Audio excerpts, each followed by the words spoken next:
እንዲህ ብሎ መናገር በነገራችን ላይ በተዘዋዋሪ ጌታችን ክርስቶስ ኢየሱስን ቀጥታ መሳደብ ነው። በነገራችን ላይ ብንጸድቅም ባንጸድቅም እንኳን ክርስቲያን ሆን መቤቴ ሰሞኑን ብንጸድቅም ባንጸድቅም አልተባለ። ብንጸድቅም ባንጸድቅም ምን አመጣው?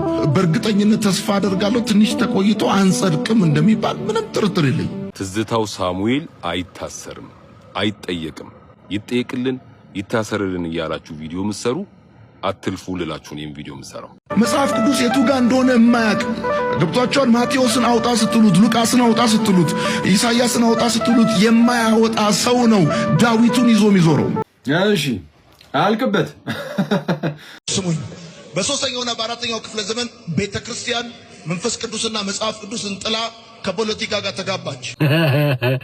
ለማንኛውም እኔ ደግሞ በጣም ካንተ የሚገርመኝ ነገር ቶሎ ስተትን አታርም። ከ5 ዓመት በኋላ ነው ተሳስቻለሁ የምትለውና ወልድኪ ነፍሳተ ሶባራየኪ በሳተ ኩነኔ ዘሃሙ ማርያም ትብሊ በንቲ አዎሙ። መጽሐፍ ቅዱስ የቱ ጋር እንደሆነ የማያውቅ ገብቷቸዋል። ማቴዎስን አውጣ ስትሉት፣ ሉቃስን አውጣ ስትሉት፣ ኢሳይያስን አውጣ ስትሉት የማያወጣ ሰው ነው ዳዊቱን ይዞ የሚዞረው። ዳዊት መዝሙርንም ከመጽሐፍ ቅዱስ አወጣችሁት እንዴ? እንዴት ነው ነገሩ? እኔ እኮ ያንተ ነገር እኮ ግርም ይለኛል። አንተ ባለፈው ምን እንዳልክ ላስታውስ እንዴ? ይሄ ቪዲዮ ሰምተን ይሁዳ መልእክት ላይ እምነት አለኝ የሚል ስራ ግን የሌለው አቤት አይደለም እምነቱ ምን ያለ ነው? የይሁዳ መልእክት ነው ያልከው? እኔ እኮ ግርም ምን የሚለኝ ውስጥ ያላችሁ ደግሞ አዎ ብላችሁ ትቀበሉታላችሁ። ይሄ መልእክት ይሁዳ ላይ ነው ያለው። ለማንኛውም ፈለግ አድርጉት ታገኙታላችሁ፣ የቱ ጋር እንዳለ በዛው እንድታውቁት ከምነግራችሁ።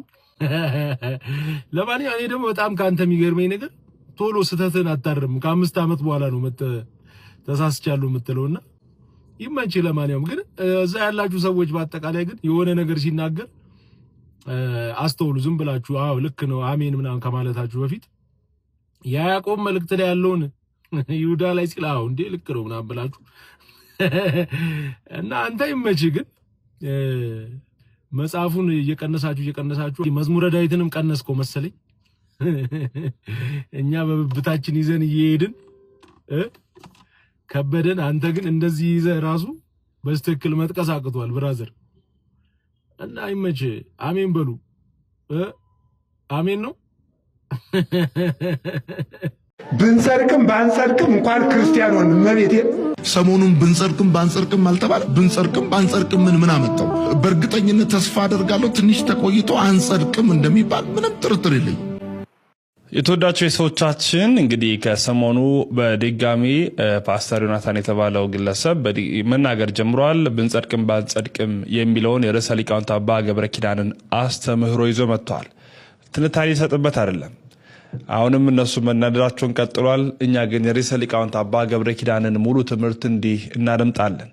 አድምጠን እንመለስ። ፎሎ ሼር ማድረጋቸው እንዳይዘነጋም። ኮመንት ላይ ብንጸድቅም ባንጸድቅም እንኳንም ክርስቲያን ሆንኩኝ በሉ። ብንጸድቅም ባንጸድቅም እንኳን ክርስቲያን ሆን መቤቴ እንኳን ኦርቶዶክስ ሆን። ለምን መሰላችሁ? ይሄ ቅዳሴ እኮ የማን ነው? የመላእክት ነው። አሐዱ አብ ቅዱስ፣ አሐዱ ወልድ ቅዱስ፣ አሐዱ ውእቱ መንፈስ ቅዱስ። አሁን ይህንን ቅዳሴ እኮ የሚካኤል ቅዳሴ ነው። ቅዱስ ሚካኤልን ለመስማት አዋጅ አዋጅ! ሁላችሁም 1 ሚሊዮን ብር አምጡ ብንባል አሁን ማን ከፍሎ ይሰማው ነበር? በነፃ ስሙ ስለተባልን ግን ሰለቸ ነው ለመድ ነው እንጂ ይሄ ቅዳሴ የሱራፌል ቅዳሴ ነው። ኪዳኑ የሱራፌል ኪዳን፣ ማህሌቱ የሱራፌል ማህሌት ነው።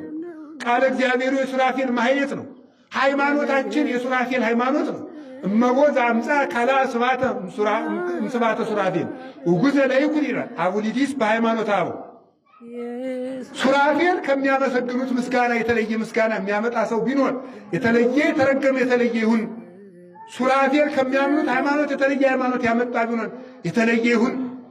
ጾማችን የመላእክት፣ ምንኩስናችን የመላእክት፣ ማህሌታችን የመላእክት፣ ስርዓታችን ለመላእክት። ወባቲ ለዛቲ ቤተ ክርስቲያን ስርዓተ መላእክት አርአያ ዘበሰማያት ቤተ ክርስቲያን እሰ ትትሜሰል በጽርሐ ላያም ዘላይሉ ወቅድስት ድንግል በሰራገላ እሳት ይጸውርዎ ኪሩቤል። ተመልከቱ ቤተ ክርስቲያን ይላል። ለዚች ቤተ ክርስቲያን የመላእክት ስርዓት አላት። ለመላእክት ስርዓት አላት። ቤተ ክርስቲያን ጽርሐ አርያም ትመስላለች። በላይ 4 ወንጌላውያን አሉ። እየንተ ኪሩቤል ብነ 40ቱ ወንጌላውያን ተመልከቱ። በላይ ኪሩቤል አሉ፣ በዚህ 4 ወንጌል አሉ። እየንተ ሱራፌል እንደ ሱራፌል ካህናት አሉ። ተመልከቱ። እየንተ ሊቃናት ማን አሉ? መላእክት ዲያቆናት አሉ። እየንተ መላእክት እነማን አሉ? ደናግል መነኮሳት አሉ። ስለዚህ ይቺ ቤተ ክርስቲያን ጽርሐ አርያም ናት። በሰማይ የብርሃን ታቦት አለ፣ እዚህ ታቦት አለ። በሰማይ የብርሃን መጋረጃ አለ፣ እዚህም የብርሃን መጋረጃ አለ። በሰማይ ተመልከቱ የብርሃን መንበር አለ፣ ከዚህም የብርሃን መንበር አለ። በሰማይ ረቂቅ ማዕጠንት አለ፣ በዚህም ረቂቅ ማዕጠንት አለ። በሰማይ ረቂቅ ፍም አለ፣ በዚህም ረቂቅ ፍም አለ። በሰማይ ረቂቅ ዕጣን አለ፣ በዚህም ረቂቅ ዕጣን አለ። በሰማይ እግዚአብሔር አለ፣ በዚህም እግዚአብሔር አለ። ስለዚህ ይህች ቤተ ክርስቲያን ሰማይ ናት፣ ጠፈር ናት። ይህች ቤተ ክርስቲያን ጠፈር ናት፣ ሰውና መላእክትን ያስተባበረች። ስሙኝ፣ በ3ኛውና በ4ኛው ክፍለ ዘመን ቤተ ክርስቲያን መንፈስ ቅዱስና መጽሐፍ ቅዱስን ጥላ ከፖለቲካ ጋር ተጋባች። በ16ኛው ክፍለ ዘመን ከረጅም ዝምታ በኋላ እነ ማርቲን ሉተርና እነ ጆን ካልቪን ቃሉን ሲያነሱ መንፈሱን ግን አልነኩትም፣ ተዉት። ከዛ በፊት በ1904 በእንግሊዝ ዌልስ ውስጥ የነበረ ሪቫይቫል ነው። እነ ጆን ዌስሊ ወጣት ልጅ ነው፣ እየሰበከ ብዙ ሰዎች በመንፈስ ቅዱስ ይሞሉ ነበር። ግን የአዙዛው እሺ አልቅበት እዚህ ጋር ነው ወዳጃችን የተናገረው ነገር ሰምታችኋልና ትንሽ ነገር ብቻ ልበላችሁ። 3ኛውና 4ኛው ክፍለ ዘመን ላይ ቤተክርስቲያን የእግዚአብሔርን ቃልና የእግዚአብሔር መንፈስ ጥላ ከፖለቲካ ጋር ተጋባች አለ። which means የእግዚአብሔርን ቃልም የእግዚአብሔርን መንፈስንም አጣችሁ ማለት ነው። ስለዛ ሞተች ማለት ነው፣ ጠፋች። ቤተክርስቲያን እንደ ቤተክርስቲያን አስቡት። የኢየሱስ ቤተክርስቲያን የእግዚአብሔርን ቃል የእግዚአብሔርን መንፈስ አጣች ማለት በቃ በራሷ ህይወት ሊኖራት አይችልም። እንዲህ ብሎ መናገር በነገራችን ላይ በተዘዋዋሪ ጌታችን ክርስቶስ ኢየሱስን ቀጥታ መሳደብ ነው። በነገራችን ላይ እንዴት መሰላችሁ? ቤተክርስቲያን ሙሽራይቱ ናት፣ ክርስቶስ ደግሞ ሙሽራው ነው። ሙሽራይቱ ጠፍታ ታውቃለች ብሎ መናገር ማለት ሙሽራው መጠበቅ ተስኖት ነበረ ቤተክርስቲያን እንደማለት ነው። በመጽሐፍ ቅዱሳችን ላይ ሙሽራው ክርስቶስ ኢየሱስ ቤተክርስቲያን እንደሚጠብቃት የሚያሳዩ በጣም በርካታ የመጽሐፍ ቅዱስ ክፍሎች አሉ። እንደሚታወቀው ለምሳሌ ቤተክርስቲያንን የገሃነም ደጆች አይችሏትም ብሏል። ስለዛ ልጠፋ አትችልም። እንዳልኳችሁ የእግዚአብሔርም ቃልም የእግዚአብሔር መንፈስም ከሌላት በራሱ ህይወት ሊኖራ ስለማይችል ሞታለች ስለሚያስብል ማለት ነው። ሌላው ሲቀጥል ጌታችን ኢየሱስ ቃል ገብቷል። ማቴዎስ ወንጌል ምዕራፍ 28 ቁጥር 19 ላይ እነሆ እኔ እስከ ዓለም ፍጻሜ ድረስ ሁል ጊዜ ከእናንተ ጋር ነኝ ብሏል። መች? ሁል ጊዜ። የሆነ ሰዓት ላይ ብቅ ብቅ እያልኩኝ አያቸዋለሁ አይደለም። ሁል ጊዜ ከእናንተ ጋር ነኝ። ለምን? ለዘላለም የሚኖረውን ከእነርሱ ጋር ማለት ነው መንፈስ ቅዱስን ስለሚልክላቸው በእርሱ በኩል ሁሌ ከእነርሱ ጋር ይኖራልና። ወላጆች እንደሌላቸው ልጆች አልተዋችሁም ብሎ ጌታችን ኢየሱስ ቃል ገብቷል። ይህ ለሐዋርያት ብቻ ሳይሆን ለእኛም ይሰራል። ወዳጃችን ግን እያለ ያለው በቃ ክርስቶስ ቤተክርስቲያንን ወላጅ እንደሌላት ልጅ ብቻዋን ጥሏት ነበረ እንደማለት ነው። ይሄ ክርስቶስን ከመሳደብ ውጪ ሌላ ምንድን ነው? ባይሆን ግን ክርስቶስ ቤተክርስቲያንን እንደሚጠብቃትና ሁሌም እንደሚንከባከባት ክቡር ጳውሎስ እንዲህ ብሎ ይናገራል። በኤፌሶን መልእክቱ ምዕራፍ 5 ቁጥር 25 ጀምሮ እንዲህ ይላል፣ ባሎች ሆይ ክርስቶስ ደግሞ ቤተክርስቲያንን እንደወደዳት ሚስቶቻችሁን ውደዱ። በውሃ መታጠብና ከቃሉ ጋር አንጽቶ እንዲቀድሳት ስለ እርሷ ራሱን አሳልፎ ሰጠ። ስለ ቤተክርስቲያን ራሱን አሳልፎ ሰጠ። እስከ ሞት ድረስ ከወደዳት ራሱን አሳልፎ የሰጠው ለእርሷ ከሆነ እንግዲያውስ በተአምር እንድትጠፋ አይፈቅድም። ቀጠል አድርጎ እንደዚህ ይላል፣ እድፈት ወይም የፊት መጨማደድ ወይም እንዲህ ያለ ነገር ሳይሆንባት ቅድስትና ያለ ነውር ትሆን ዘንድ ክብርት የሆነችን ቤተክርስቲያን ለራሱ እንዲያቀርብ ፈለገ ይላል። ምን ሳይኖርባት? እድፈትም የፊት መጨማደድም። የፊት መጨማደድ የሚመጣው ከእርጅና ጋር ነው። ማይ ብራዘር፣ እርጅና እንኳን እንዳይኖርባት፣ እድፈት እንዳይኖርባት፣ ነውር ወይም እንዲህ ያለ ነገር ሳይሆንባት ክብርት የሆነች ቤተክርስቲያንን ለራሱ እንዲያቀርብ ፈለገ። ስለዛ ቤተክርስቲያን ይህን ነገር አጥልም። ሲቀጥል ግን 16ኛው ክፍለ ዘመን ላይ እነ ማርቲን ሉተር እነ ጆን ካልቪን መጥተው ቃሉን አነሱ፣ መንፈሱን ተውት አለ። መንፈሱን ትተውታል። ስለዚህ እግዚአብሔር መንፈስ ገና አላገኙትም። እነሱም እነ ጆን ካልቪን እና ማርቲን ሉተር ራሱ ፕሮቴስታንቲዝም ከተጀመረ በኋላ ማለት ነው ቃሉን አነሱ። የእግዚአብሔር መንፈስ ካላነሱት which means በቃ እነ ማርቲን ሉተር እና ጆን ካልቪን የእግዚአብሔር ሰዎች አልነበሩም። እንደው ዝም ብሎ ብቻ እንደዚህ የሚመራመሩ ምናምን ከዛን አጋጣሚ እንደው እውነታው ላይ ደርሰው ነው ያስብላል። አይ የእግዚአብሔር ሰዎች ነበሩ ከተባለ ግን በሐዲስ ኪዳን ወደ እውነት ሁሉ ይመራ ዘንድ የተሰጠው መንፈስ ቅዱስ ስለሆነ ያለ መንፈስ ቅዱስ ወደ እውነታው ወይም ወደ እግዚአብሔር ቃል መድረስ አይቻልም። ስለዚህ የእግዚአብሔር መንፈስ ከሌላቸው እንግዲያውስ ከእግዚአብሔር አይደሉም ያስብላል። ስለዚህ ፕሮቴስታንቲዝም አነሳሱም ከመንፈስ ቅዱስ የሆነ ከእግዚአብሔር የሆነ አይደለም ያስብላል። ለ400 ዓመት ሙሉ በዚሁ መልኩ የቀጠለው ፕሮቴስታንት ደግሞ በጣም የሚያስገርመው አሁን እሱ የሚለው አሁን መንፈሱን ማገኘን የሚለው መቼ ነው? የዛሬ 100 ዓመት አካባቢ ያው እሱ ጴንጤ ውስጥ አይደል ያለው የተለያዩ መናፍስት ምናምን አሰራሮች ምናምን ያሉበት ዲኖሚኔሽን ነውና እሱ አሁን የጀመረበትን ወደ አሜሪካን ሀገር አካባቢ የተጀመረውን ነገር ይዞ እሱ ነው በቃ ያኔ ነው የእግዚአብሔር መንፈስ የመጣው እያለ ነው። ለ1900 ዓመት አካባቢ ሙሉ ያልነበረ መንፈስ ቅዱስ የዛሬ 100 ዓመት ማይ ብራዘር ከየትም ሊመጣ አይችልም። ይህንን መንፈስ ጠረጠረው፣ መርምረው። መንፈስን ሁሉ አትመኑ። ነገር ግን መናፍስ ከእግዚአብሔር ሆነው እንደሆነ መርምሩ። መንፈስ ከእግዚአብሔር ሆነው እንደሆነ መርምሩ። ትዝታው ሳሙኤል አይታሰርም፣ አይጠየቅም፣ ይጠየቅልን ይታሰርልን እያላችሁ ቪዲዮ ምሰሩ አትልፉ ልላችሁ ነው ቪዲዮ ምሰራው። ትዝታው ሳሙኤል አይጠየቅም ስላችሁ ትዝታው ሳሙኤል ወንጀለኛ አይደለም እያልኳችሁ አይደለም። ጽድት ያለ ወንጀለኛ ነው፣ ለዛውም ከበቂ ማስረጃ ጋር። ታዲያ እንዴት ወንጀለኛም ነው እያልክ በቂ ማስረጃም አለ እያልክ አይታሰርም አይጠየቅም ትላለህ ካላችሁ በደንብ አዳምጡ። አንዳንዴ ነገሮችን ከቦክስ ውጭ ብናስብ ደስ ይለኛል። ሰፋ አድርገን አይደለም እናንተ ትዝታው ሳሙኤልን ወንጀለኛ የምትሉ ይቅርና ራሱ ትዝታው ሳሙኤል ኢትዮጵያ ቢመጣ ሊያስጠይቀው የሚችልን ወንጀል ውጭ ሀገር ላይ ሆኖ እንደሰራ ጠንቅቆ ያውቀዋል። በነገራችን ላይ እሱ ጅል አይደለም ወይንም ሞኝ አይደለም። ወንጀል እንደሰራ እያወቀ ዝም ብሎ ተነስቶ የሚመጣው ችግር የለውም ኃላፊነቱን እንወስዳለን ማንም አይነካህም ብሎ ፕሮሚስ ገብቶ ኃላፊነቱን ወስዶ ያመጣው አካል አለ። በዚህ 100% እርግጠኛ ነኝ። ይሄ ነገር ደግሞ የሆነው አንዴ ብቻ አይደለም፣ ከዚህ በፊትም የተለመደ ነገር ነው። ማስረጃ ካላችሁ ልንገራችሁ። ዮኒ ማኛ ታውቁታላችሁ። በሃይማኖትና በብሔር እየገባ በጣም ብዙ የጥላቻ ንግግሮችን ሲናገር የነበረ ግለሰብ ነው ዮኒ ማኛ። የምታስታውሱ ከሆነ የሆነ ሰዓት ዮኒ ማኛ ኢትዮጵያ መጥቶ ነበር። የኢትዮጵያ ሕግ ስለማይጠይቀው ይመስላችኋል እሱ ዘው ብሎ ኢትዮጵያ የመጣው አይደለም።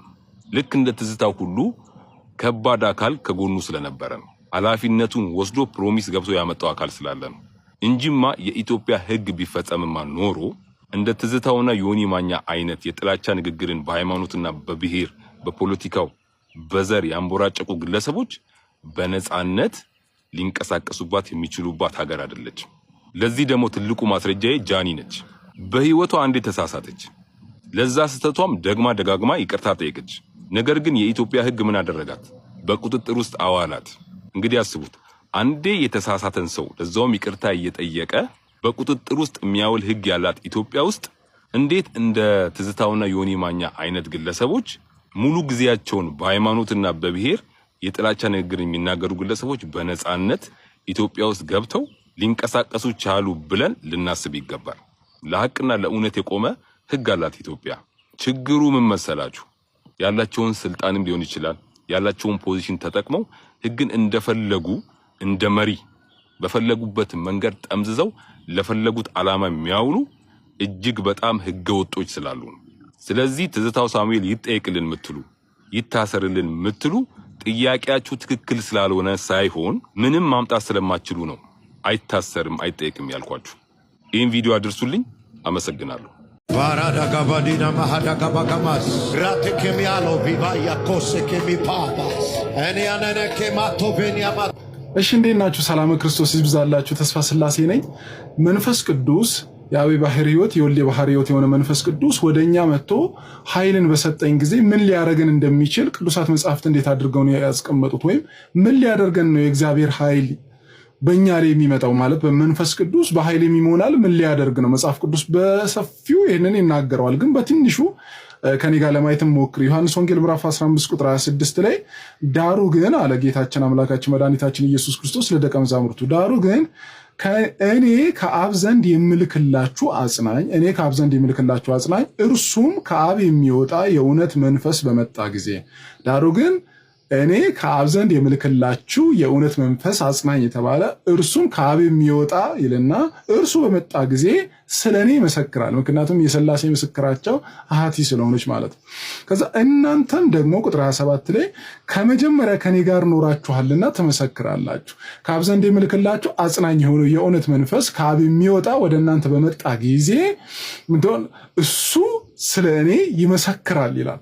ምስክርነታቸው አሐቲ ስለሆነች ማለት ነው። አብ ለባህሪ ልጁ፣ የባህሪ ልጁ ስለ ባህሪ አባቱ፣ የባህሪ ሕይወት የሆነው ደግሞ ስለማ ሲመሰክር እናገኛለን ማለት ነው። ስለ ክርስቶስ ሲመሰክር እናገኛለን። ከዛ እናንተም ይላቸዋል ቁጥር 27 ላይ ከመጀመሪያው ጀምሮ ከኔ ጋር ነበራችሁና ትመሰክራላችሁ። ስለዚህ መንፈስ ቅዱስ ከአብ ዘንድ ቢላክ ከአብ የሚወጣ የእውነት መንፈስ አጽናኝ የሆነ ወደ እናንተ ሲመጣ ምስክር ማርቲሪዮን የሚባለው ወይም ሰማዕት ያደርጋቸዋል፣ ምስክር ያደርጋቸዋል፣ ስለኔ እንድትመሰክሩ ያደርጋቸዋል። ወይም የህይወት የሞት የአንደበት የኑሮ የተለያየ ነገር ማለት ነው መልት የሆነው ኮምፕሬሄንሲቭ የሆነ የክርስቲያን ህይወት ምስክር ያደርጋቸዋል።